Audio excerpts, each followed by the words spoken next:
எனக்கு வாக்குத்தத்த கர்த்தர் பண்ணினாருன்னா எனக்கு அதுக்கான எந்த ஒரு விஷயமும் எனக்கு தெரியணும்னு அவசியமே இல்லை. இதெல்லாம் நடக்குமா அப்படின்னு விஷயம் இல்லை.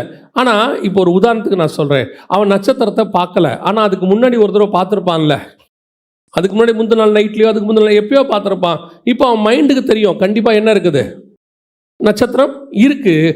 ஸோ நான் விசுவாசிக்கிறேன். அதே மாதிரி தான் உங்களுக்கு வாக்குத்தத்தம் பண்ணின ஒரு விஷயம் எதுவானா இருக்கட்டும், அது வேலையிலேயா இருக்கட்டும், குடும்பத்திலேயா இருக்கட்டும், அல்லது குழந்தை விஷயத்திலேயாக இருக்கட்டும், எந்த ஒரு காரியமாக இருக்கட்டும், அந்த வாக்குத்தத்தத்துக்கு முன்னாடி உங்களுக்கு சொன்னார்ல, அப்படி ஒரு சம்பவம் வேதத்தில் இருக்கும்.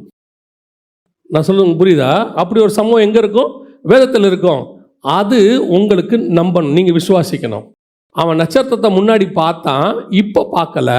அவனுக்கு தெரியும் நட்சத்திரம் இருக்குது, ஏன்னா ஏற்கனவே நான் பார்த்துருக்கிறேன்.